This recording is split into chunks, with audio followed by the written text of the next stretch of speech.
మల్లారెడ్డి కవిత కేటీఆర్ హరీష్ గారి గురించి నేను ఎప్పుడూ మాట్లాడా. ఏమైనా ఉంటే కేసీఆర్ మాట్లాడడం. ఆయన సాగు నోట్లో తలబెట్టి బయటకు వచ్చి తెలంగాణ తెచ్చిందంట. మరి శ్రీకాంతాచారి సాగు నోట్లో తలబెట్టి అటే పోయింది కదా, కానిస్టేబుల్ కృష్ణ పోయింది కదా, కోమటిరెడ్డి వెంకరెడ్డి పదవి రాజీనామా చేసి మళ్ళీ మళ్ళీ మంత్రి పదవి ఇస్తాను కిరణ్ కుమార్ ఇంటికి వచ్చిండు. బాబు నేను ఆంధ్ర గవర్నమెంట్లో తీసుకున్నాను, నీలాగా బై ఎలక్షన్ చేయడం మళ్ళీ పోటీ చేయడం నీలాగా ఏలే కొట్లాడి ఒప్పించి తెలంగాణ ఇచ్చిన నాయకులు కాంగ్రెస్ పార్టీ అంటే 140 సంవత్సరాల చరిత్ర. నీ సొంత బిడ్డనే బయటికి వెళ్ళి ఇంట్లోకి వెళ్ళి నీ సొంత బిడ్డకి సమాధానం చెప్పు, మాట్లాడు. నేను నాతో మాట్లాడాలంటే మీకు చాలా చాలా టైం ఉంది బాబు. మీ స్థాయి నా స్థాయి కాదు. కేటీఆర్ హరీష్ కవితకు సమాధానం చెప్పురే.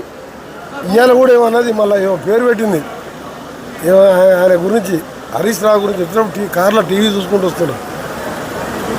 అందుకనే చెప్తున్నా, కవిత ఏమన్నది హరీష్ రావు సంతోష్ రావు కాళేశ్వరం మీద దోసుకున్నారు, రావన్న జాగ్రత్త నిన్ను కూడా ముంచుతారని చెప్పి వాళ్ళు చెల్లి.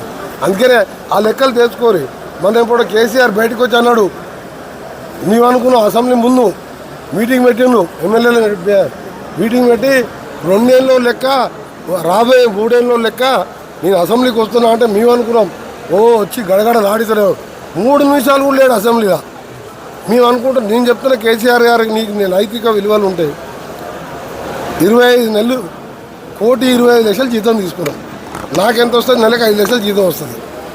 నా జీతం ఇవాళ మా సీను చనిపోతే వాళ్ళ భార్య బిడ్డ పెళ్లి ఉందని ఇచ్చిన.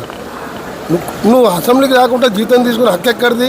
ఆ 1,20,00,000 కూడా కట్టాలి, ఆయన 1,20,00,000 కూడా వాపసు కట్టాలి. ఆయన అనుకుంటుండు కాంగ్రెస్ పార్టీ 20 ఏళ్ళు అధికారం ఉంటుంది రాసి పెట్టుకుంటుంది.